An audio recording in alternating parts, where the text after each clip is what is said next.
Hello, thank you for joining first of all, and glad to see you in a big number here. Let's start the talk. It's going to be about building hyperfast APIs using gRPC. But first, let's introduce ourselves and let's start. So, my name is Ștefan Dascălu. I'm a team lead in ING Hubs Romania, which is a software delivery center for the ING group. We are delivering software for the entire bank, not only for the local bank here in Romania.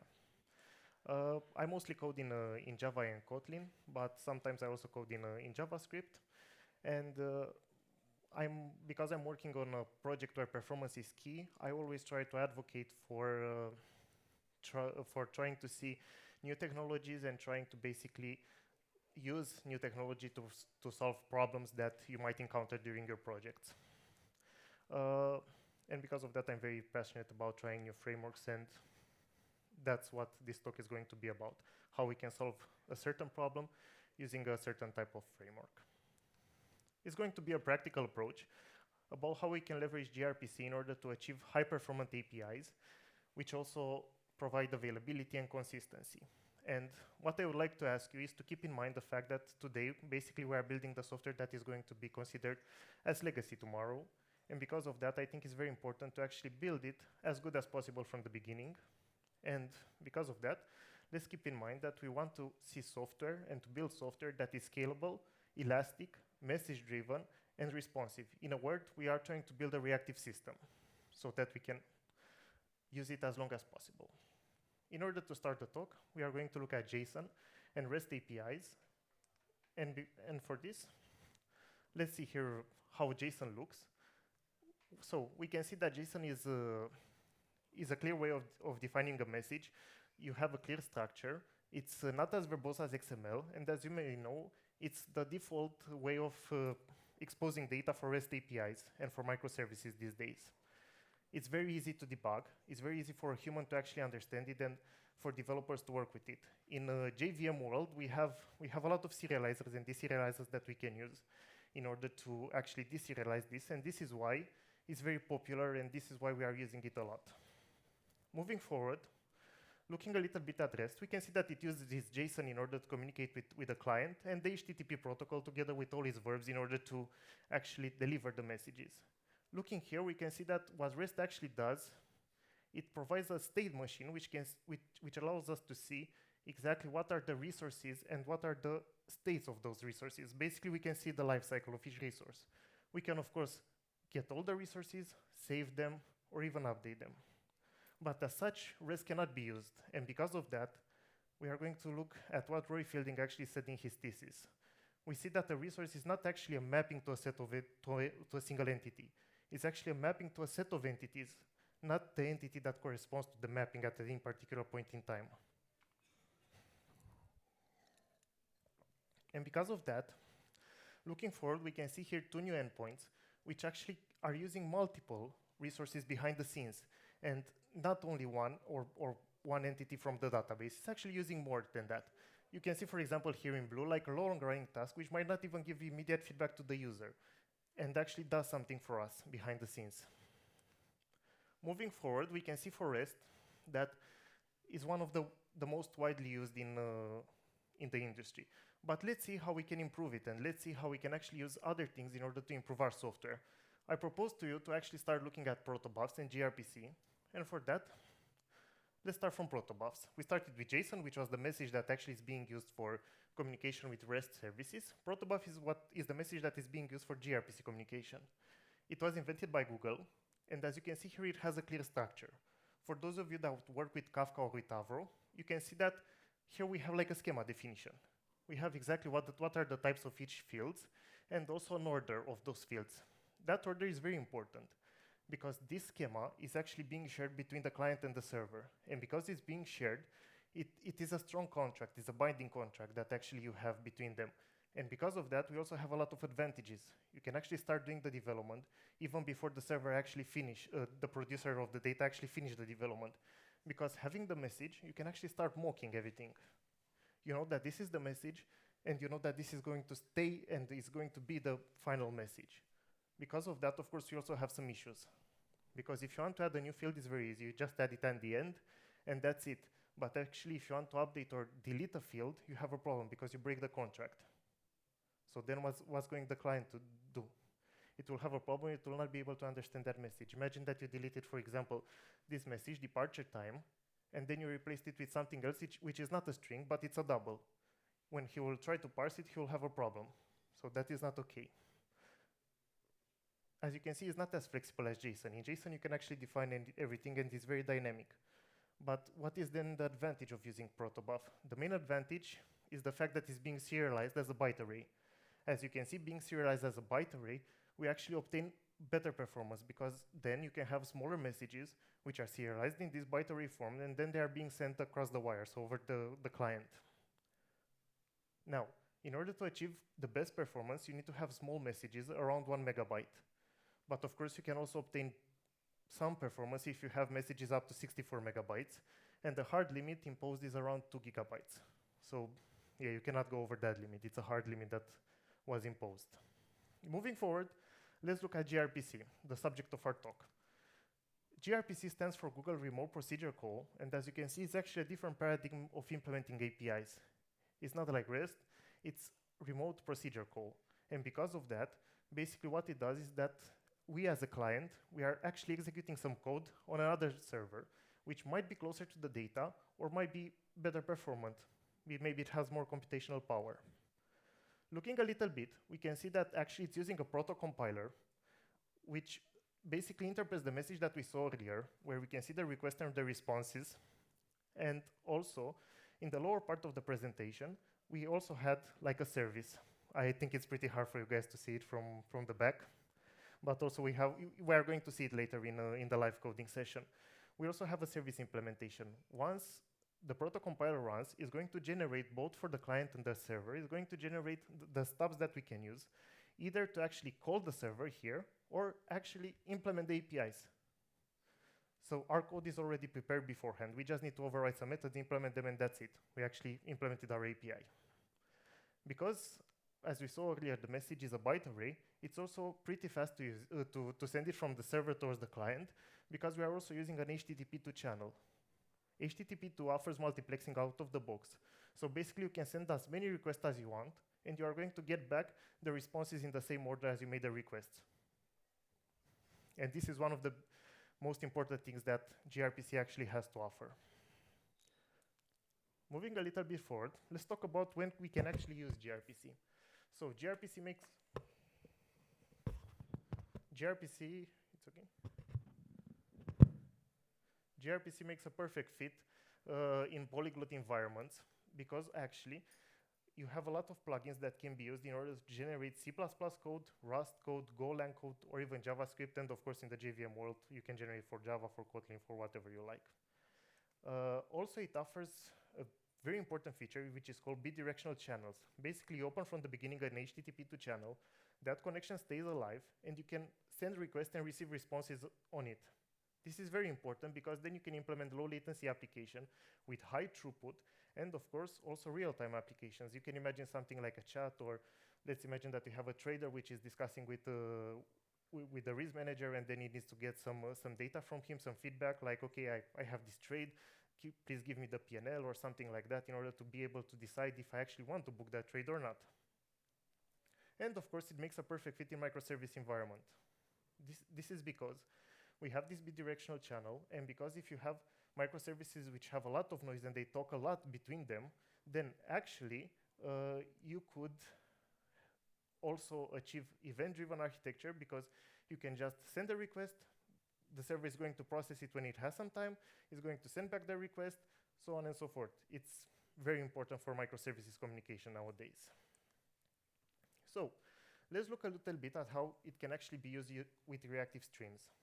This is very interesting from a gRPC standpoint, because actually we have the HTTP2 channel, which has its own flow control that is being used for reactive.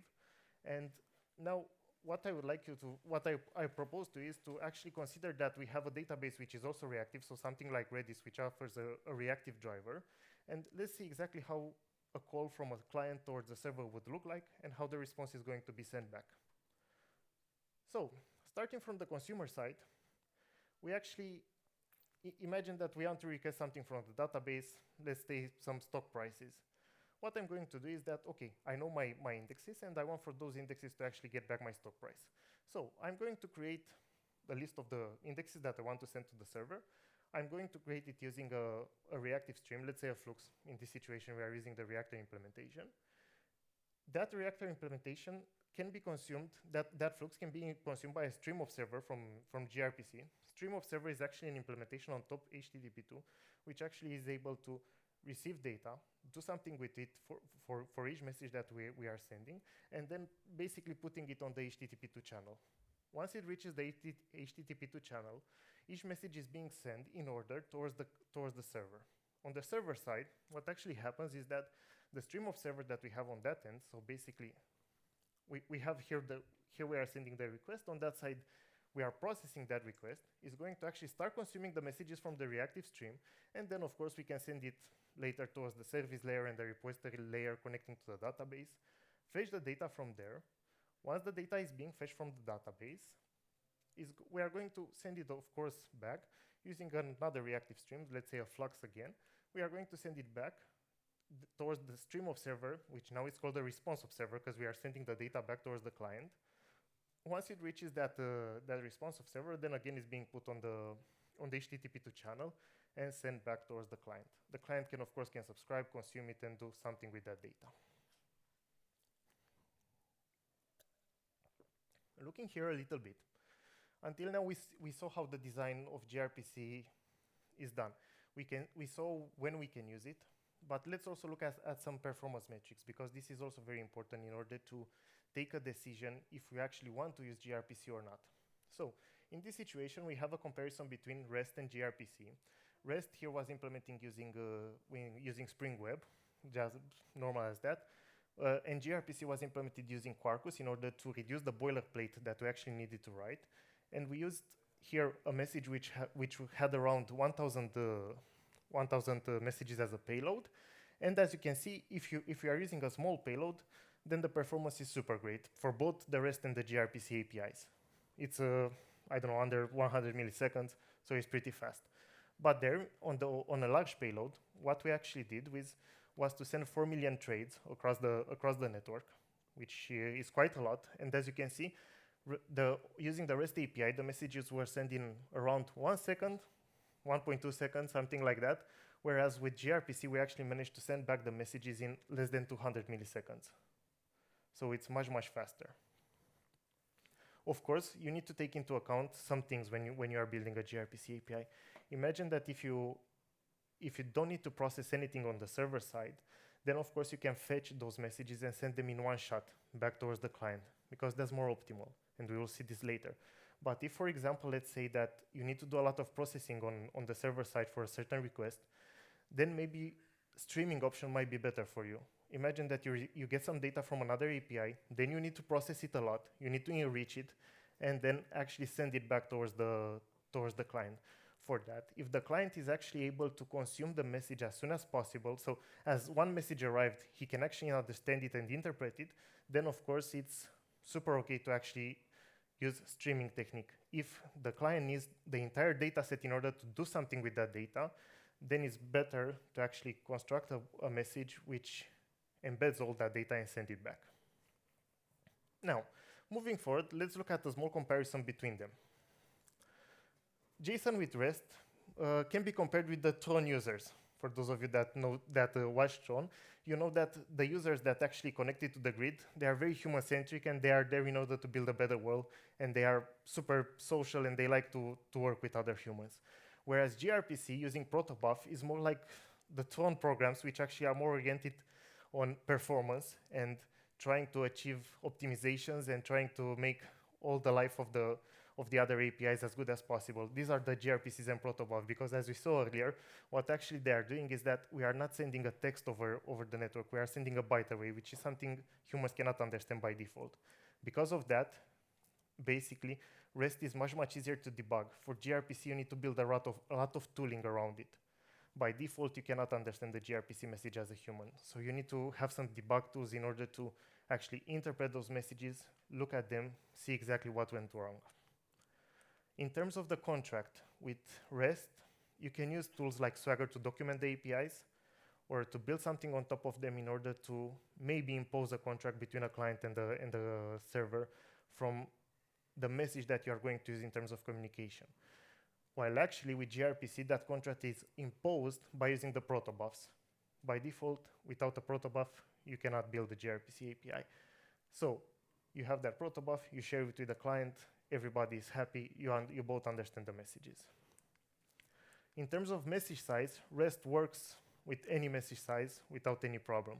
For gRPC, smaller messages are recommended because this is how you actually achieve the performance, as we also saw earlier when we described what are the caps. So as a small reminder, if you want to have the best performance, your message should be around 1 megabyte. If you still want to achieve some performance, you can go up to 64 megabytes or something around that, and you should never send a message which is bigger than 2 gigabytes. Now, let's do a little bit of live coding and see exactly how gRPC can be used and how we can actually leverage on it in order to build effective systems and reactive ones. I hope now this is going to be a little bit interesting. Is it big enough for everybody? Nice. I'm gonna do it like this. I think it's better for you guys to see it. Nice. So here we have a proto definition. And on this proto definition, we can see here the message that we also saw in the presentation. This is how a message is being defined in Protobuf. Here, we are going to see another type of message which actually uses the repeated keyword in order to define that this is a list of the responses that we saw earlier. And we are going to use these ones in order to compare a little bit the performance. Looking a little bit on the code, we have just a small singleton that actually gives me back a list of 29 elements that we are going to use in order to test the performance. And this first method is actually using the stream observer and taking each message and sending it back towards the client. Whereas in the second method, as you can see here, what we are doing is to take all the message, put them in the proto that we saw earlier, and then sending only one response back. And looking a little bit at the performance, let's start the server, and let's also start the client, and let's comment this one. So first we are going to actually call with a list and then with a stream. The server started, let's also start the client, and you'll see the behavior that I described earlier. If it is, let's see how we can do it. Let's make it like this, and now you can see the result. So, the messages are inverted. Okay, funny. Here is actually with a stream. With a stream, it's much, much slower to actually read the data, whereas with a list, it's actually read in less than 14 seconds. This is because we didn't do any processing on the server side. We actually just took them from a place, and we sent them back towards the client.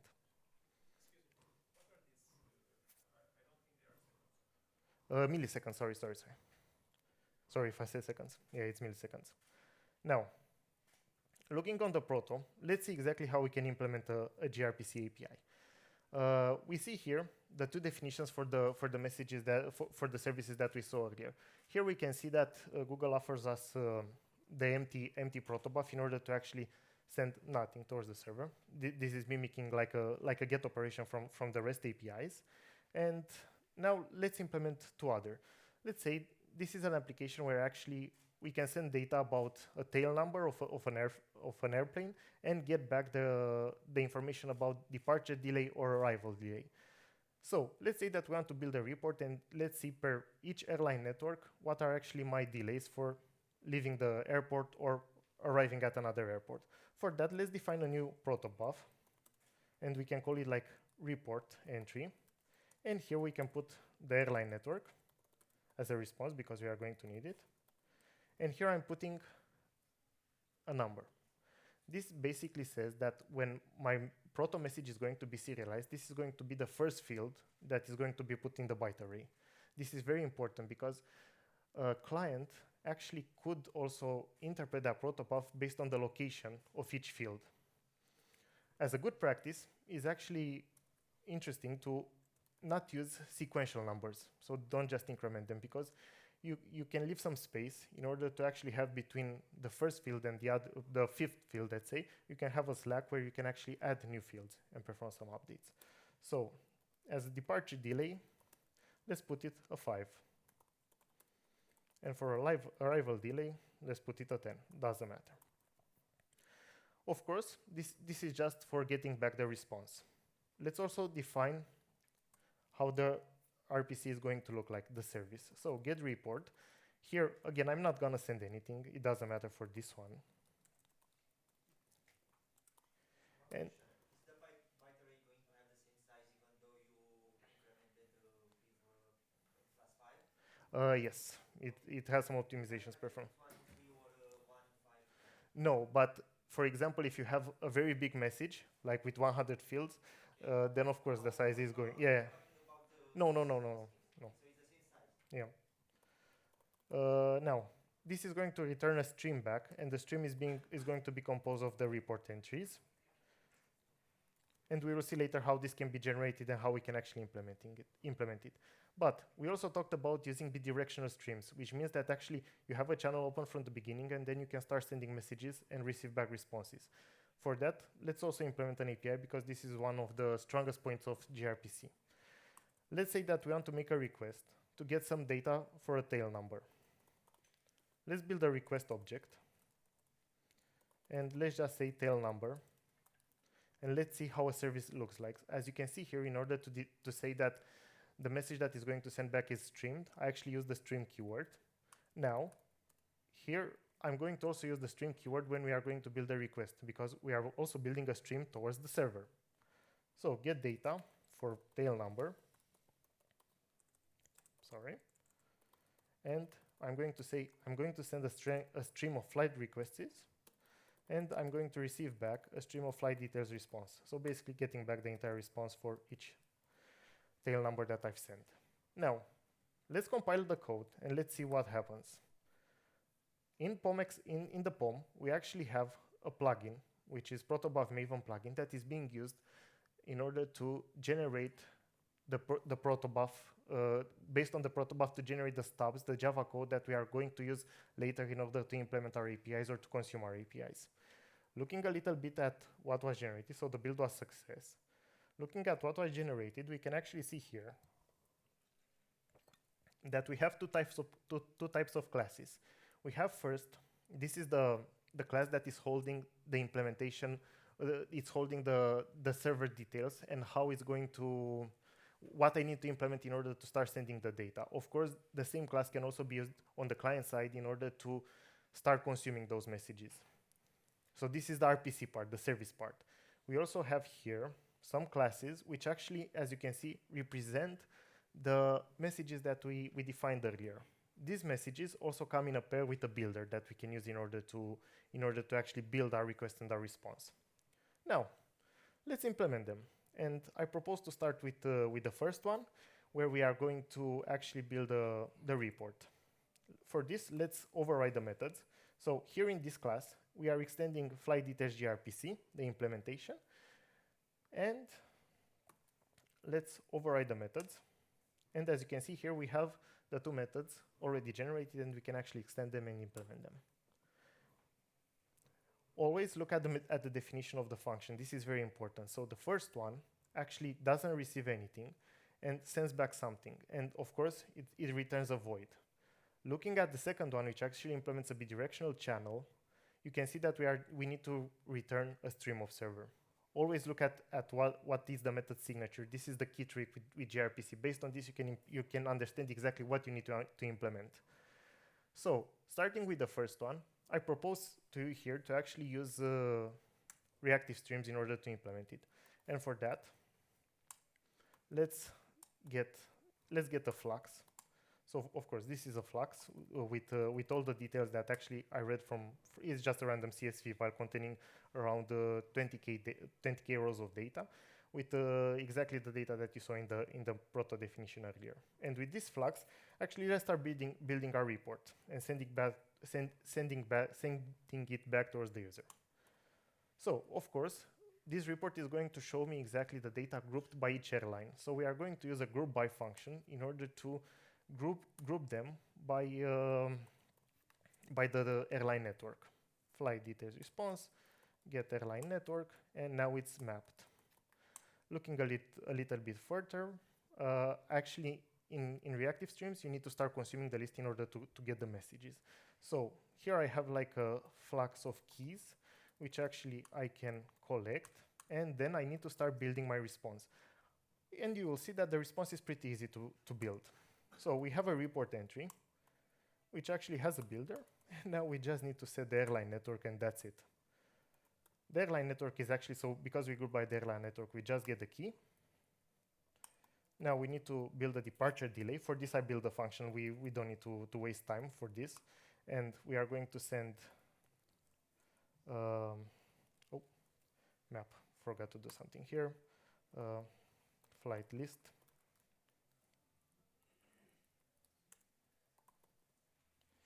What did I do? Just a second. So I did my flat map, I'm collecting it, and now I need to map it. And yeah, these IDs, I think it's better to actually use them like without any completion. We are getting dependent on them. Okay, flight list, and now we can actually start building it. Report entry, new builder, set airline network, and get the name, of course, departure delay.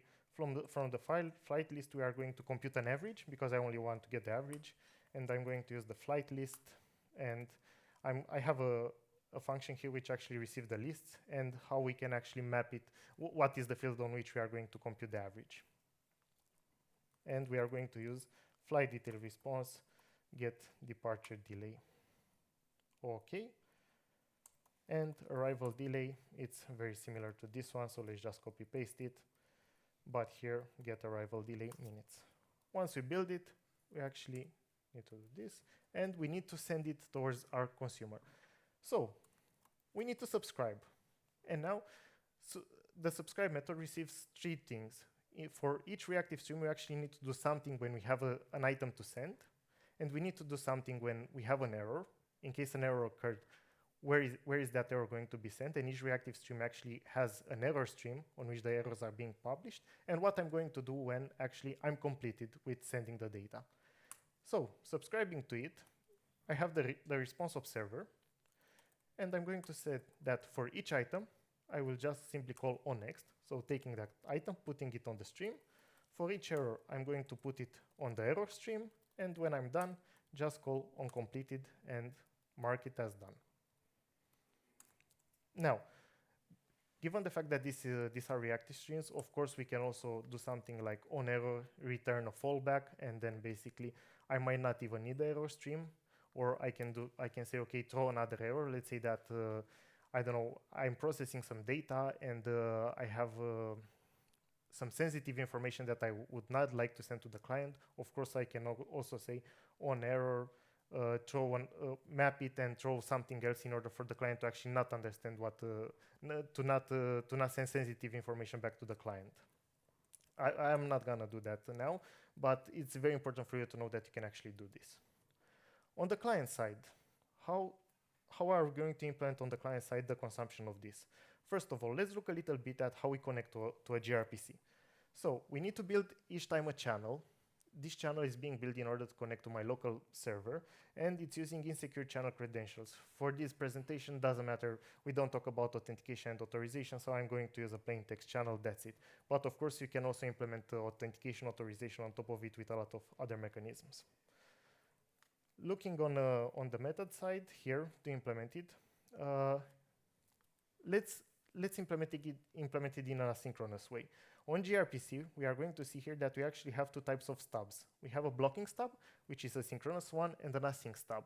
Both of them are being constructed from the channel that I've showed you earlier. Now, for the first ones, we just use the blocking stub because we didn't care about that. But here we care about asynchronicity. So let's try to implement. Looking at the client side, we always want to start again from how the method definition actually looks like. And here we have, for example, get report. And we can see here that we don't need to send anything, and we are going to get back a stream observer. So let's try to call our method. of course, for the request, I can just say like this. And for the stream observer, let's actually build a response observer. And we are going to say like this. I want to build a stream observer out of a report entry. And I actually need to implement some of the methods here. So implement methods. And as you can see, I need to implement exactly on next, on error, and on completed. And I need to say what I want to do for each and one of them. On next, I'm going to say that, okay, I want to output something. Airline network. Yeah, it's just a typo. And departure delay and arrival delay. And let's pretty fast just get the information.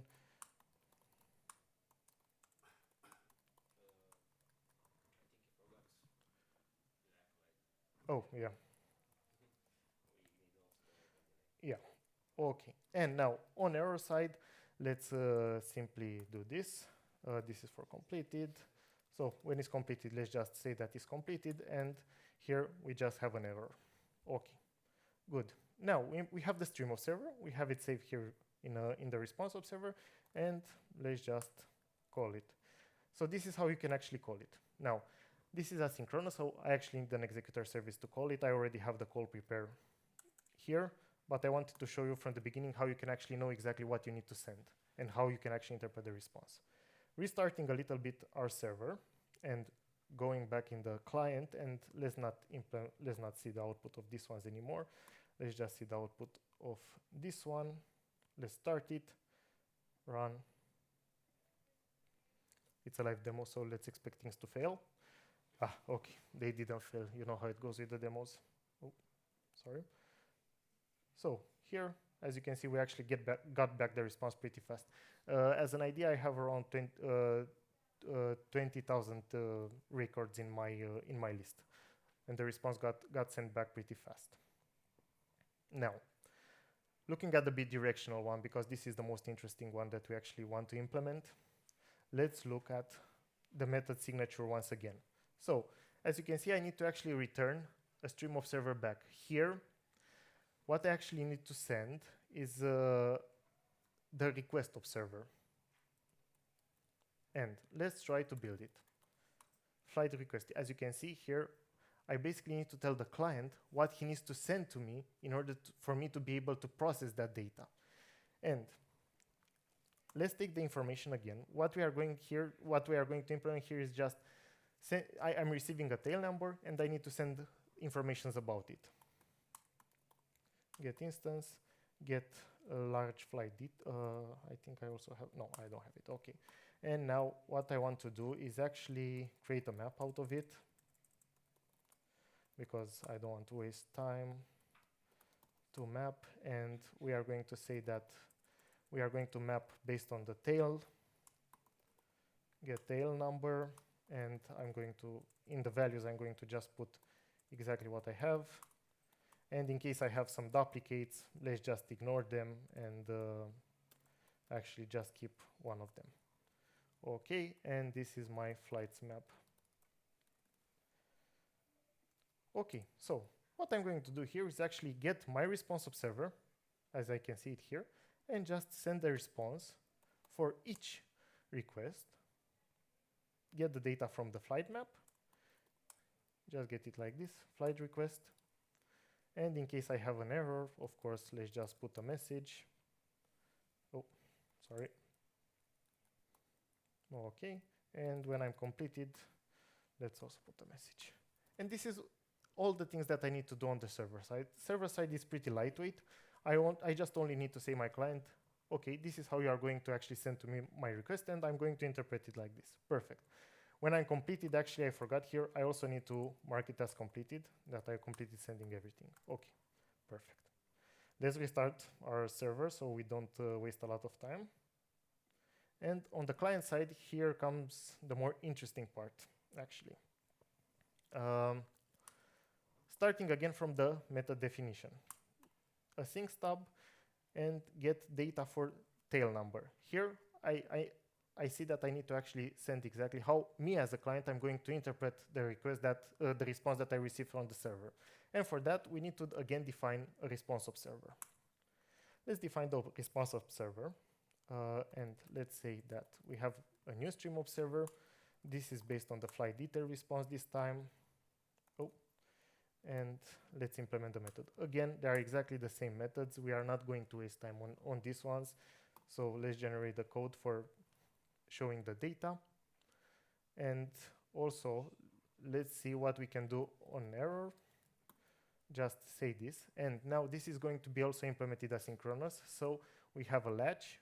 In case we have an error, let's count down the latch so we can know that something happened. Okay, and once everything is completed, of course, I'm going to count down the latch once again. Okay, good. Now, I need to actually get my request. So this one, let's say response observer. Okay, perfect. And let's call our method. And I'm receiving back, actually, a request observer. Let's see here. So let's do it like this, so we can see all the code. I've got back my request observer. And on this one, I need to actually feed it with messages. I'm going to do it here. I simply have a list here. Yeah, this is the list, which actually holds all the tail numbers that I have in my file. And I just want to call for each and one of them. I just want to get some information. So I'm going to say request observer on next. Just let's build a request, flight request, new builder, and let's set the tail number. Let's do it like this so everybody can see it. Set the tail number like tail number, build it, and send the request. Now the request is being sent, and we also need to say here request observer on completed. Here I need to mark that I actually completed sending all that data, and I need to actually process it. The server was restarted. Let's also restart the client. We will see a lot of output. Oh, I forgot to call the method. Live demo. Okay.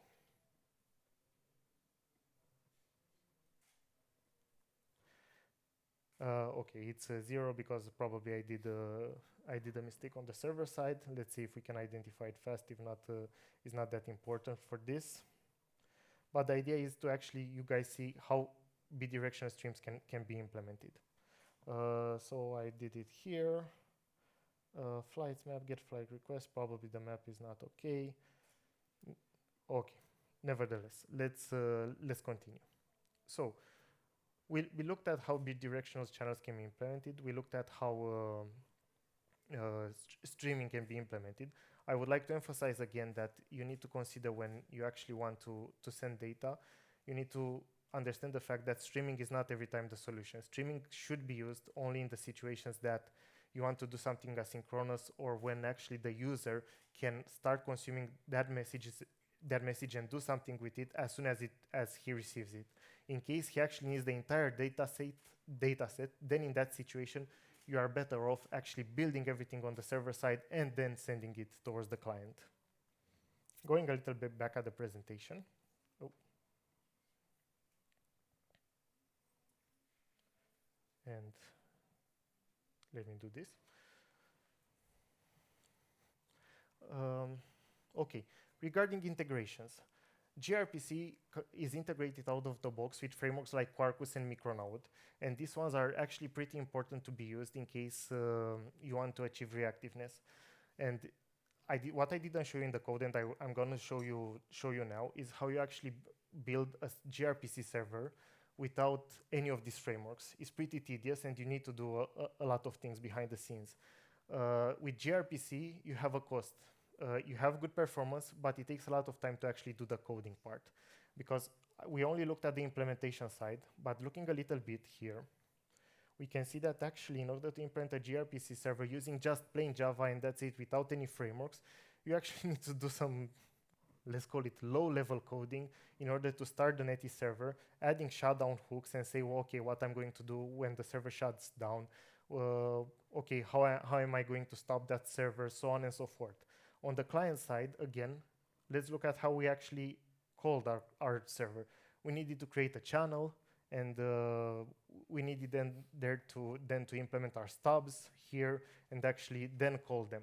With those frameworks, with Micronaut and Quarkus, you can bypass everything, and Quarkus, for example, offers the possibility to just add a dependency and the server is spawned automatically. You don't need to do anything, and basically you can go directly towards writing the business logic that you actually need. With Micronaut, it's exactly the same.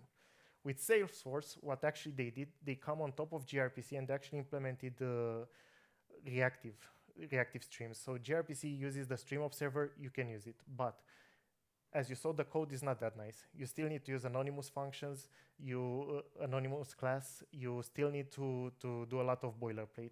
With Salesforce Reactive project, you can actually just have the code that is generated with Fluxes directly or with the implementations from RX Java. And basically you have a method which looks like this. It's very funny how easy it is. So in this situation where you actually have get data for tail number, here is the bidirectional one, and it looks like this in that implementation. You have a flux of flight response, so it's the other way around, and then you have get data for tail number, and actually you receive a flux with flight detail request. Sorry. And this is your request.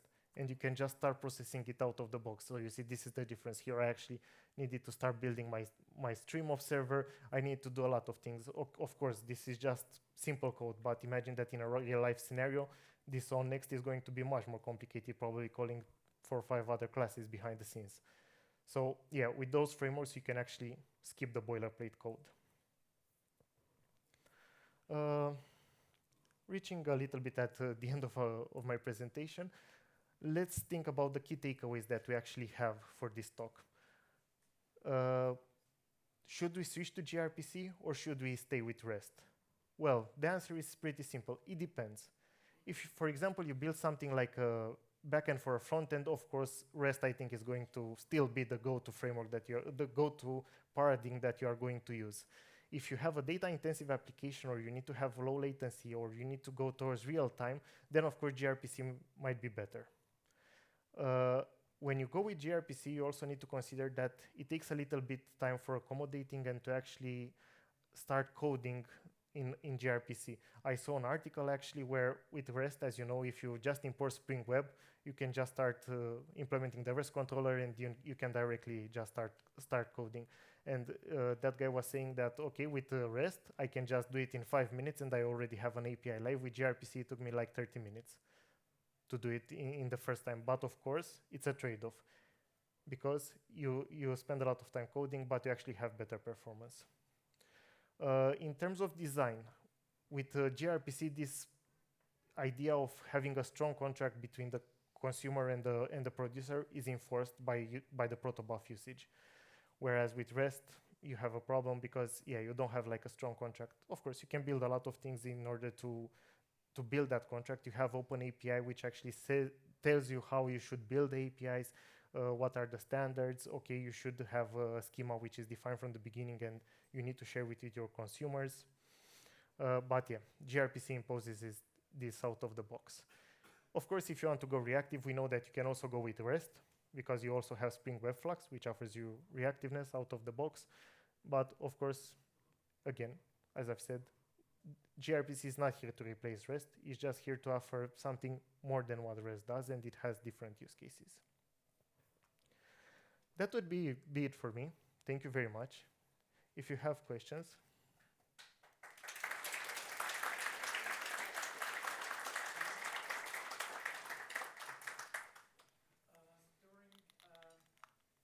During the declaration of that response that we did in the live coding, we set the order of the fields was 1, 5, 10, for example. Yeah. Your argumentation was that it leaves some buffer for us to add new fields. Wouldn't it be the same like if we did 1, 2, 3 and then add those fields at the end? Like, what's the real advantage of having that buffer? The real advantage. So, for example, we use this inside our project to actually leave some buffers, because we have like a C++ client which actually does not rely on the name of the fields. He wants that in the first five fields, he actually wants to have certain piece of data. So that's why we are leaving a buffer. This is why we're doing it. Also, something else, you should know that these are all optional out of the box. they are not required. Of course, this is because we are using Proto 3 implementation. With Proto 2, you actually had the required keyword. Do you use it internally, Yes. gRPC? Yeah. Between the microservices, or do you have it exposed to clients as well? No, it's between microservices, and also we have C++ clients, and this is why we actually also went to. It's a bit tough for the clients to implement on their client side something to communicate based on gRPC. Well, It's way harder than with REST, for example. yes, it depends what you understand by clients. So on our side, we are actually producing a lot of data towards our consumers, and we see them as our clients. And for them, actually, this was driven from their side to actually start using gRPC because, as I've showed you earlier, it's very good in polyglot environments. And on our side, we don't have only Java. We also have C++ and other languages. And then, yeah, with C++, it was much easier to actually use gRPC. And yeah, because you have these stubs which are being generated, it gets a little bit easier.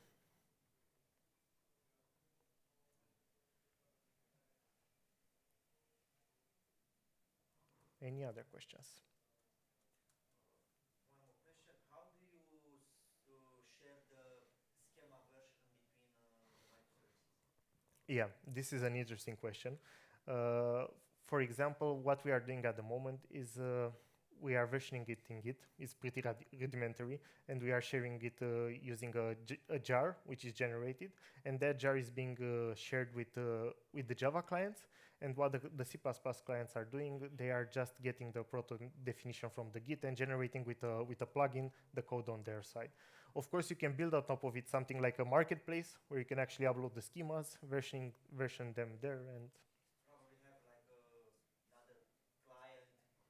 You get the data from there, and Mhm. you just upload like a repository and so on. You share it. Yeah, exactly.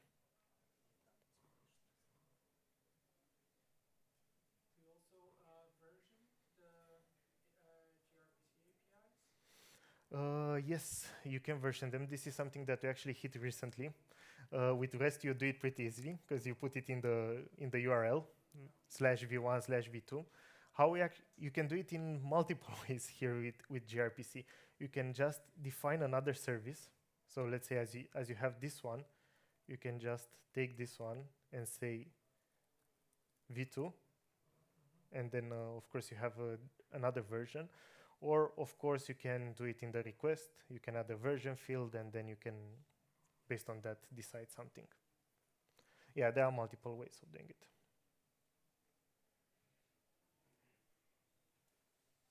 Other questions? Yeah. Question: Is it possible to do back pressure with gRPC? Yes. So basically, the stream observer comes out of the box with back pressure, and of course, you also have the reactive streams on top of them, which you can actually use, and also HTTP to channel offers back pressure. So everything can be done from the client side towards the server and back. We still have some time for questions if you have. Maybe another interesting question that popped up at some point was, how is gRPC being compared with Kafka? If you look at it, of course they are not the same and they should not be used interchangeably, let's say. But with the bidirectional channels, it still offers something like a pub sub or request reply mechanism. With Kafka also or with Pulsar, for example, which is also request reply. The idea is that is purely message driven and that's it. Whereas gRPC is more like, okay, I need to have a channel open permanently and just communicate on top of it and just reduce my latencies and so on and so forth. Also, gRPC also has a constantly open channel from the client to the server. Yes. Okay. So It's that, like a WebSocket. yeah, exactly. WebSocket. And basically, if you look at gRPC, we can do that actually. Every time you want to do a request, if you need to open a channel and you measure the time that it takes to open the channel and the time that actually it takes to do the request and receive the response, you'll see that most of the time is being used to open the channel. So yeah, that is a long-lived connection. Is there a limit of how many open channels you can have on a client? Yeah, this is an interesting one. Actually, from what I know, there is a small issue with the gRPC. If I remember correctly, it's around 100 channels that you can actually have open. The problem is that at the moment they don't have a channel pool. So yeah, this is actually a workaround, what you are saying, to open multiple channels and then do the pooling on your end in order to actually start, if that channel is too full, to use another one, and so on and so forth. Okay, I think we have question. We have time for one last question if anybody has. Okay, then thank you very much. You are a great crowd. And if you want to talk more about the subject or about anything else, you can also find us on near the Platinum Room. We have a stand there, and I'm going to be there the entire day. So just drive by and let's discuss. Thank you. Thank you.